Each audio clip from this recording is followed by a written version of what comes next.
Bonjour à toutes et à tous et merci d'écouter Votre Santé, Votre Avenir, le magazine Santé de VOA Afrique. Je suis Rosine Mounezero et Mohamedou Oumfa est avec moi dans ce studio pour la coprésentation de l'émission. Bonjour Mohamedou. Bonjour Rosine, bonjour chers auditeurs. Cette semaine, nous parlons de la peste, une maladie de plus en plus rare mais qui continue de faire des victimes. Nous vous donnerons toutes les informations essentielles pour reconnaître et faire face à la maladie. Donc la puce humaine prend le germe à partir de la puce sauvage et l'inocule à l'homme. Et c'est à partir de ce type d'inoculation que le germe il passe à travers les ganglions, parce que le ganglion c'est le type de défense locale, et c'est à partir de ce type de défense locale que le germe se profile à travers le système immunitaire, donc à travers les ganglions, pour se propager au niveau des différents organes et surtout au niveau des poumons. Nous nous rendrons à Madagascar où une quarantaine de personnes sont déjà décédées depuis le début d'une épidémie de peste cette année 2017. Vous savez, ici à Madagascar, chaque année, la population, surtout au niveau rural, brûle les champs parce qu'ils mettent les terres en jachère, ce qui fait que les rats, particulièrement le rat noir, s'échappent des champs pour aller vers les habitations. Et c'est ainsi que les plus piquent les animaux et transmettent le bacille responsable de la peste. Retrouvez toutes vos rubriques habituelles dans un instant. Le docteur Amangenkap a encore répondu aux questions des auditeurs. Mais pour commencer, voici l'actualité. Coup d'œil sur l'actualité. Et pour parcourir l'actualité santé, nous recevons Firmin Koyaweda. Bonjour Firmin. Bonjour Mohamedou. Au Nigeria, des cas suspects de variole du singe ont été signalés, mais pour le moment, aucun des cas n'a été confirmé. Oui Mohamedou, 31 cas suspects de cette maladie tropicale rare ont été recensés depuis le 22 septembre, quand un premier cas avait été signalé dans l'état de Bayelsa au sud-est, selon le Centre de contrôle sanitaire pour le Nigeria, NDCD. Parmi les 7 États inquiétés se trouve Lagos, la plus grande ville d'Afrique avec ses 20 millions d'habitants. Mais les autorités sanitaires du Nigeria ont tenté de rassurer. Selon le directeur de la NCDC, il est peu probable que tous les cas recensés soient des cas de variole, mais une enquête sanitaire est en cours. Il a appelé les Nigériens à rester calmes, à éviter l'automédication et à rapporter tout patient suspect à la clinique la plus proche. Pour l'instant, aucune personne présentant les symptômes de variole du singe n'est décédée au Nigeria. Alors Firmin, que sait-on de cette maladie? Selon l'Organisation mondiale de la santé, la variole du singe se transmet par les rongeurs ou les primates et on la trouve habituellement dans les zones reculées tropicales d'Afrique centrale et de l'Ouest. Le virus peut provoquer une maladie parfois mortelle chez l'homme, mais bien qu'elle ressemble à la variole humaine qui a été éradiquée, elle est en général beaucoup moins grave selon l'OMS. Rappelons qu'en septembre dernier, 10 personnes sont mortes en Centrafrique suite à une épidémie. Des cas de variole du singe entraînant des décès avaient été décelés quelques mois auparavant dans la région de Bangassou, frontalière à la RDC. Une nouvelle inquiétante concernant la santé des jeunes. En 40 ans, les cas d'obésité chez l'enfant et l'adolescent ont été multipliés par 10. C'est en tout cas ce que révèle une étude publiée dans la revue The Lancet. Elle a permis d'analyser les mesures du poids et de la taille de près de 130 millions de personnes âgées de 5 à 19 ans et 97,4 millions de personnes âgées de 20 ans et plus. L'étude montre que le nombre d'enfants et d'adolescents obèses a été multiplié par 10 au cours des 4 dernières décennies à l'échelle mondiale. Toujours selon l'étude, si la tendance actuelle se poursuit, d'ici 2022, le nombre d'enfants et d'adolescents obèses sera supérieur à celui des enfants souffrant d'une insuffisance pondérale modérée ou grave. Mais alors Firmin, qu'est-ce qui explique cette montée en flèche de l'obésité? Mohamedou, selon le professeur Madi Ezati, principal auteur de l'étude, cette tendance inquiétante reflète l'impact de la commercialisation des produits alimentaires et des politiques dans ce domaine à l'échelle mondiale, avec des aliments sains et nutritifs trop chers pour les familles et les communautés défavorisées. Pour le professeur Ezati, il faut faire en sorte que de tels aliments soient davantage disponibles dans les foyers comme dans les écoles, en particulier dans les familles et les communautés défavorisées. Il recommande aussi les règlements et les taxes sur les aliments nocifs pour la santé des enfants. Ajoutons que l'OMS encourage aussi les pays et les familles à réduire le temps que les enfants consacrent aux activités de loisirs sur les écrans et sédentaires en favorisant une plus grande activité physique par le sport et les loisirs actifs. Merci Firmin.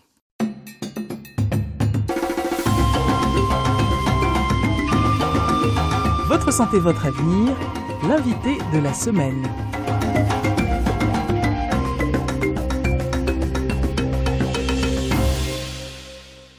Dans de nombreux pays, la peste fait partie des maladies dont on ne parle quasiment plus. Pourtant, elle continue de tuer. Entre 2010 et 2015, selon l'OMS, l'on a enregistré 3248 cas de peste dans le monde, dont 584 mortels. Rien que cette année, une quarantaine de personnes ont perdu la vie à Madagascar.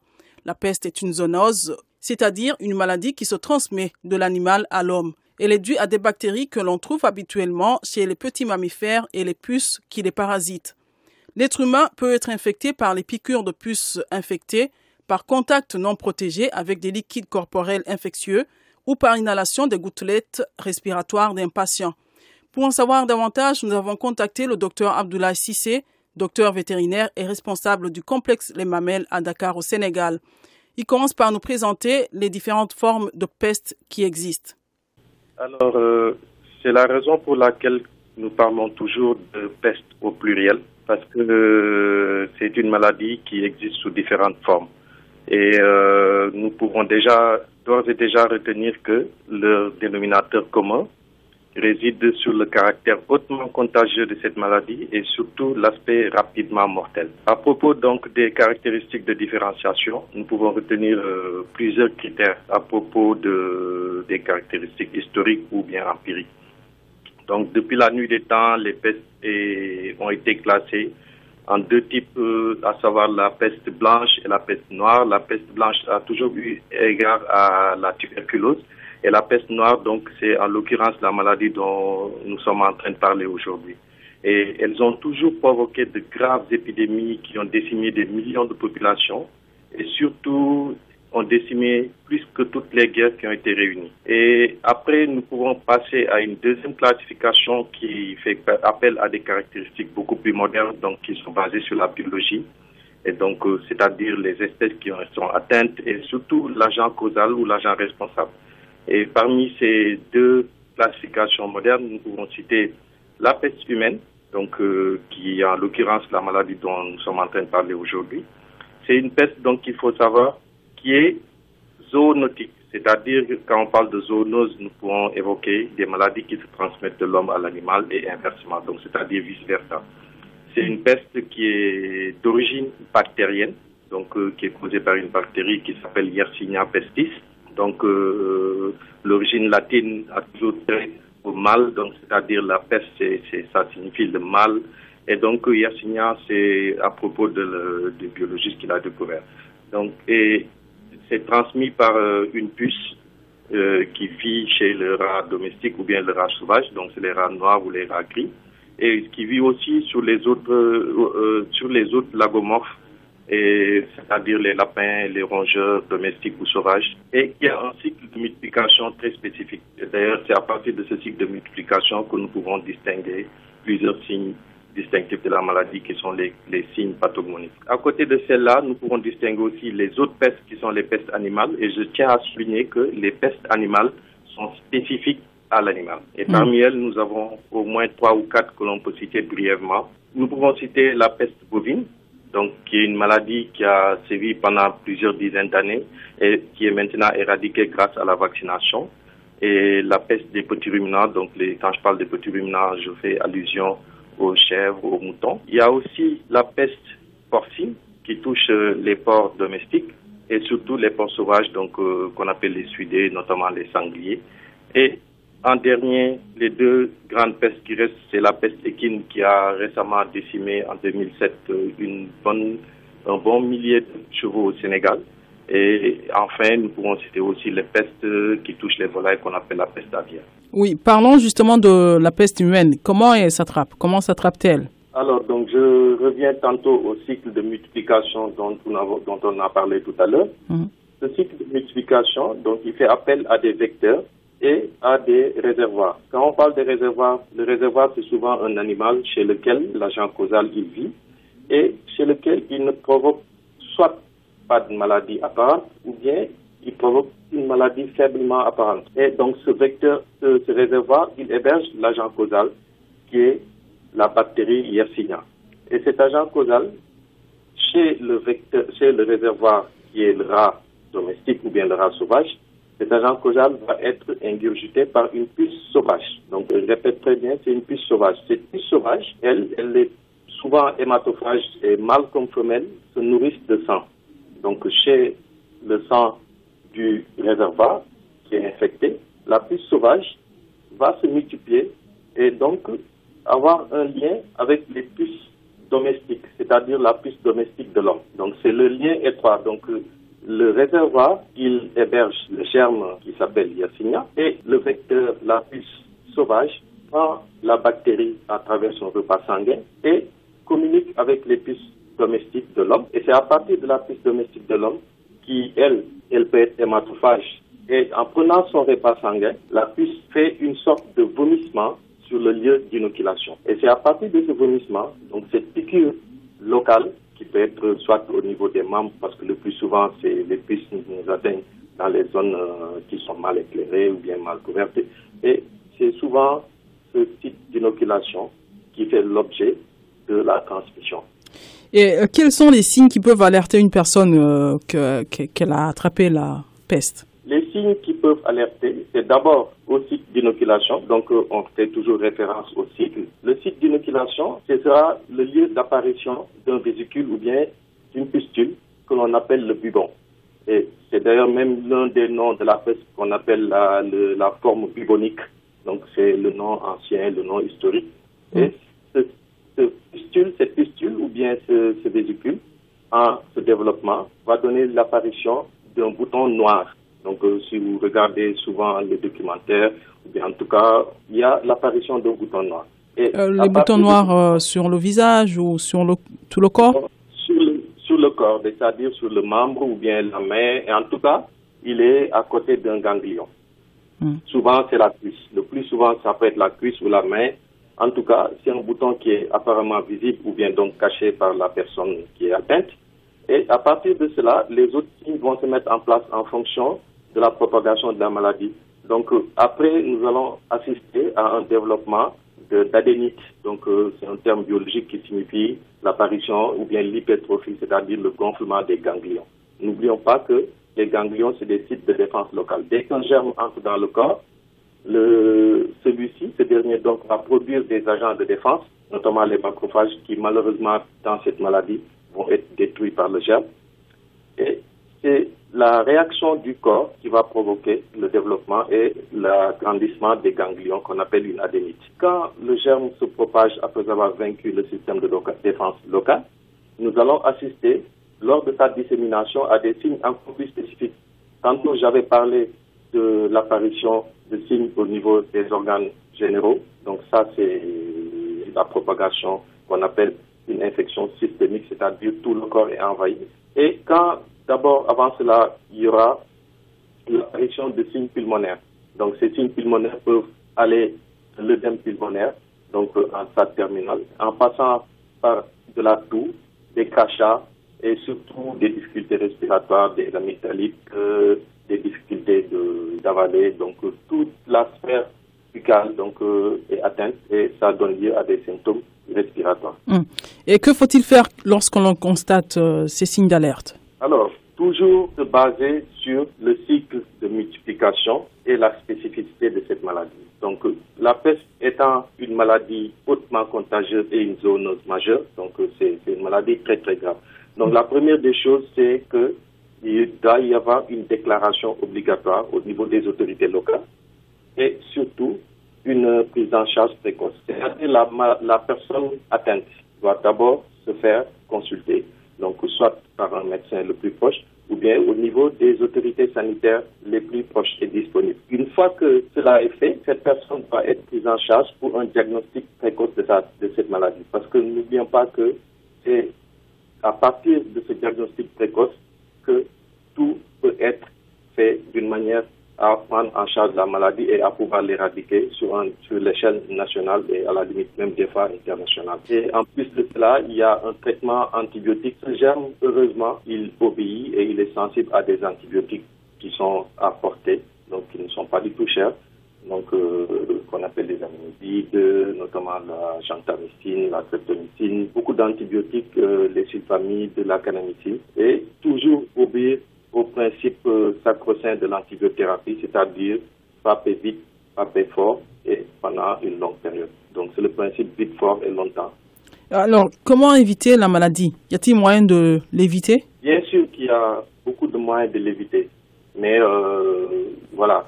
Donc ça dépendra aussi de beaucoup de critères qui forcément ne se retrouvent pas dans les pays sous-développés, et notamment les pays pauvres. Donc déjà, la première mesure à faire, c'est donc de rompre le cycle de multiplication du germe.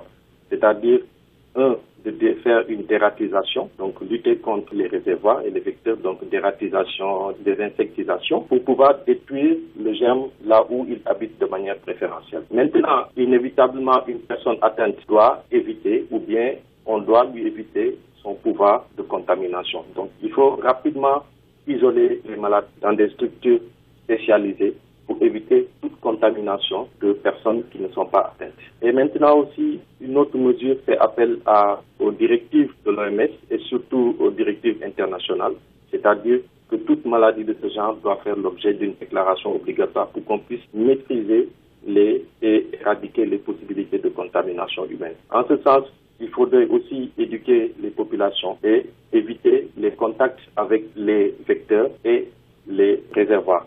Donc, ne pas trop s'approcher des rongeurs sauvages, ne pas trop manipuler les rats, éviter les déjections de rats et surtout avoir une hygiène personnelle qui puisse permettre que aucun réservoir et aucun vecteur ne puisse transmettre la maladie à l'homme. Donc, c'est-à-dire faire de telle sorte que les populations aient un niveau de santé et un niveau sanitaire assez suffisant pour pouvoir éradiquer ces parasites externes. Parce que c'est comme un périfécal, c'est surtout la pauvreté qui conditionne ou bien qui donne un terrain propice à l'épanouissement et à la fertilisation des hétéros-là. J'avais même oublié tantôt tout à l'heure de parler de la vaccination qui quand même demeure une méthode assez efficace. Mais malheureusement, ce vaccin a fait l'objet de plusieurs tentatives donc qui plus ou moins ont réussi. D'abord, à cause des effets secondaires, les vaccins n'ont pas pu bien agir et maintenant il y a des vaccins qui sont en cours de recherche. Je laisserai le soin à mes collègues de médecine humaine donc de bien s'étendre là-dessus. Nous remercions le docteur Abdoulaye Cissé qui nous répondait depuis la Normandie en France. Quelqu'un l'a vécu? Voici son témoignage. Madagascar est avec la République démocratique du Congo et le Pérou l'une des zones d'endémie de la peste. À Madagascar, un vent de panique s'est emparé des populations depuis le déclenchement de l'épidémie de peste qui a tué une quarantaine de personnes cette année. Sur le terrain, le gouvernement et ses partenaires nationaux et internationaux tentent de maîtriser l'épidémie. Parmi ses partenaires figure l'Organisation mondiale de la santé. Nous avons joint la représentante de cette organisation dans la Grande Île, le docteur Charlotte Fatindiaï, nous parle des opérations menées dans le cadre de cette lutte. Mais pour commencer, elle nous a expliqué pourquoi Madagascar reste une zone d'endémie. Vous savez, ici à Madagascar, chaque année, la population, surtout au niveau rural, brûle les champs parce qu'ils mettent les terres en jachère, ce qui fait que les rats, particulièrement le rat noir, s'échappent des champs pour aller vers les habitations. Et c'est ainsi que les puces piquent les animaux et transmettent le bacille responsable de la peste. Et chaque année, on est dans un cycle saisonnier. En général, les cas de peste, et surtout les pestes en milieu rural, surviennent entre septembre jusqu'à avril.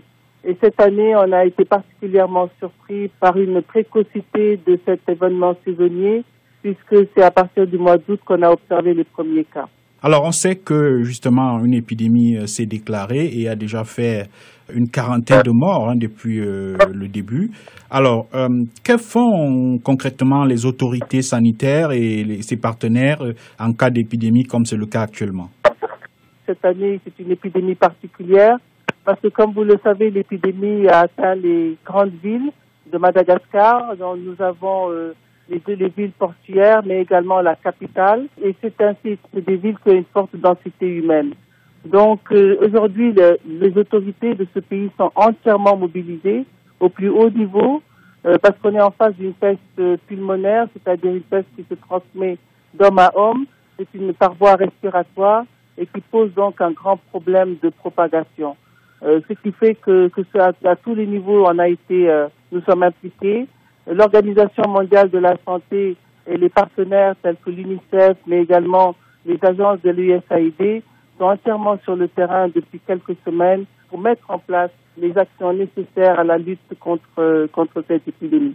Alors, quelles actions concrètement? Alors, vous savez, nous avons d'abord, il s'agit d'écrire un plan opérationnel pour qu'on soit parfaitement coordonné, puisqu'il y a beaucoup d'acteurs qui vont travailler dans la lutte contre cette épidémie. Mais la première action que nous mettons, c'est une action, bien entendu, de prise en charge des malades au niveau des structures hospitalières qui ont été renforcées, tant au niveau des ressources humaines qu'au niveau matériel. Mais également, on met en place un système de surveillance avec un système d'alerte précoce permettant de pouvoir détecter très tôt les personnes malades au niveau des zones affectées. Mais également, surtout, on fait ce qu'on appelle le contact tracing. On l'a vu dans la maladie d'Ebola, c'est-à-dire qu'il faut rechercher tous les contacts qui ont été autour du cas qui a été notifié.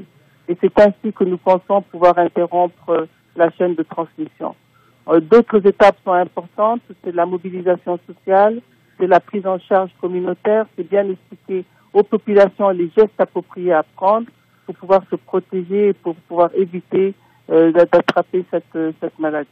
Là, vous parlez des mesures prises pour la gestion de l'épidémie. Quelles sont les mesures à prendre ou déjà prises pour éviter durablement que ne survienne la maladie prochainement?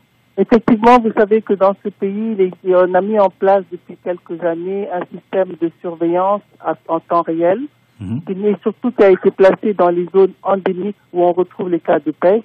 C'est-à-dire, dès qu'il y a un cas de peste qui a été notifié, il faut immédiatement mettre en place les moyens de son traitement et également les moyens de la prévention autour des personnes en contact. Donc, ce système est un système d'alerte qui utilise des tablettes et qui permet donc aux responsables de la structure de santé de pouvoir envoyer l'information en temps réel et permettre ainsi une riposte rapide. Donc, la surveillance est la clé. Nous pensons que dans nos pays, surtout nos pays de la région africaine, le maître mot en matière d'épidémie, c'est savoir surveiller. Et nous avons beaucoup appris de Ebola et nous continuerons donc à appliquer les leçons qui ont été apprises suite à cette maladie. Mais je voudrais rappeler une chose, c'est que la peste est une maladie qui se guérit. Elle se guérit à 100% à partir du moment où le patient a été diagnostiqué très tôt. Les antibiotiques sont là. Aujourd'hui, l'Organisation mondiale de la santé a fait une donation de 1,2 million de doses d'antibiotiques pour permettre non seulement de traiter, mais également de prévenir au niveau des contacts. Et nous espérons ainsi pouvoir arriver à circonscrire très rapidement cette épidémie. Alors, quelles sont les leçons que d'autres pays peuvent tirer de ce qui se passe actuellement à Dakar? Vous avez évoqué, par exemple, l'aspect agricole, l'aspect social et tout cela.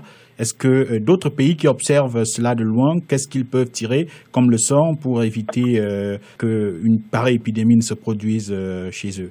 Alors, le premier fait, c'est vrai que c'est une maladie qui est une maladie ancienne. C'est une maladie qu'on avait oubliée.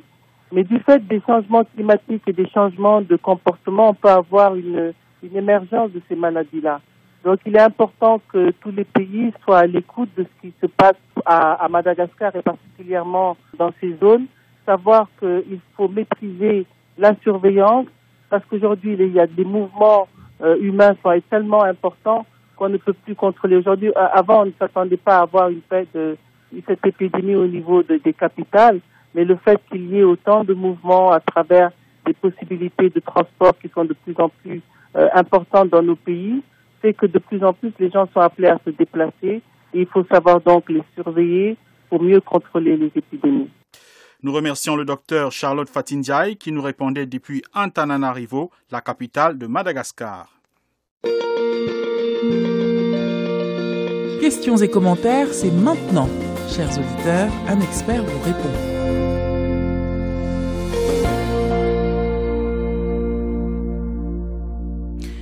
Voici le moment, chers auditeurs, où nous vous donnons la parole pour poser vos problèmes de santé. Notre consultant, le docteur Armand Genkap, a répondu à vos questions. Le docteur Genkap est médecin urgentiste et praticien au centre hospitalier universitaire de Soissons, en France. Ma question concerne l'hémorragie nasale.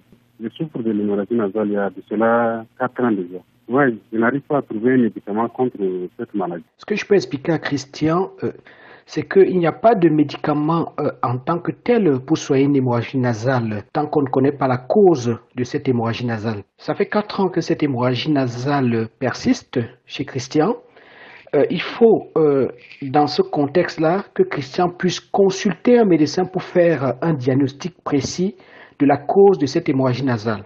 Pourquoi? Parce qu'une hémorragie nasale peut être bénigne du fait d'une cause locale, mais elle peut aussi être un peu plus grave s'il y a une maladie derrière. Dans les causes bénignes des hémorragies nasales, on va retrouver par exemple une fragilité de la muqueuse nasale locale qui va du fait peut-être d'une infection comme un rhume, une rhinite et parfois des traumatismes de cette muqueuse nasale parce que on a éternué parfois un peu très très fort ou tout simplement parce qu'on a une petite tache vasculaire locale qui va saigner lorsqu'on éternue très profondément ou lorsqu'on s'irrite un tout petit peu, on se traumatise un tout petit peu la muqueuse nasale en la frottant ou en la grattant un tout petit peu. Mais il y a aussi des causes générales qui peuvent survenir. Et c'est pour ça que, compte tenu du fait que Christian signale une hémorragie nasale qui dure depuis 4 ans, je souhaite vivement de consulter un médecin pour faire le diagnostic exact, pour rechercher la cause. Il peut consulter un médecin généraliste ou il peut consulter un ORL qui est un spécialiste qui va faire un examen de son nez pour rechercher la cause, mais qui va aussi faire un examen général parce que parfois les hémorragies nasales peuvent avoir une cause locale, comme par exemple une petite malformation locale qui est source de fragilité de la muqueuse nasale sur le plan local, mais les hémorragies nasales peuvent encore avoir une cause générale, par exemple une hypertension artérielle. Est-ce que Christian a une hypertension artérielle? Ça, il faudrait le vérifier, parce qu'une hypertension artérielle peut provoquer une hémorragie nasale, à savoir un épistaxis dans le langage médical. Il faudrait aussi que le Christian puisse consulter un médecin pour que le médecin puisse savoir si il n'a pas une maladie du sang, à savoir une maladie de la coagulation du sang. Bon, voilà ce que je pouvais répondre à Christian concernant son hémorragie nasale. Il n'y a pas de traitement, il devrait consulter un médecin pour faire le point. N'oubliez pas, si vous avez aussi des questions ou commentaires, contactez-nous sur la page Facebook de VOA Afrique. Par ailleurs, regardez la version télé de ce programme qui sera diffusée sur cette page Facebook, sur le site web de VOA Afrique, www.voafrique.com et sur nos télévisions partenaires.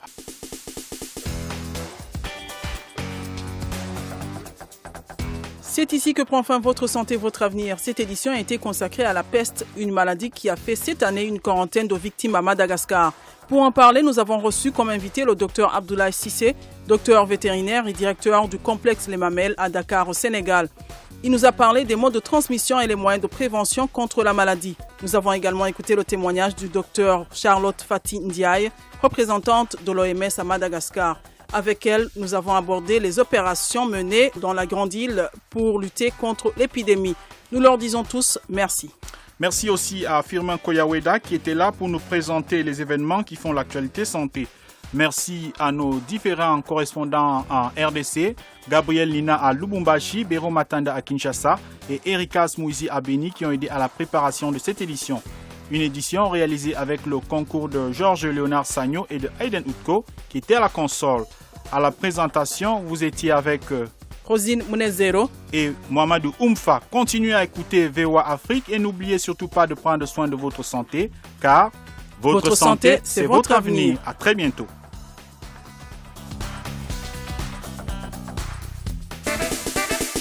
C'était Votre santé, votre avenir, une production de VOA Afrique. Pour vos commentaires, vos questions ou vos témoignages, retrouvez-nous sur voafrique.com ou sur notre page Facebook VOA Afrique.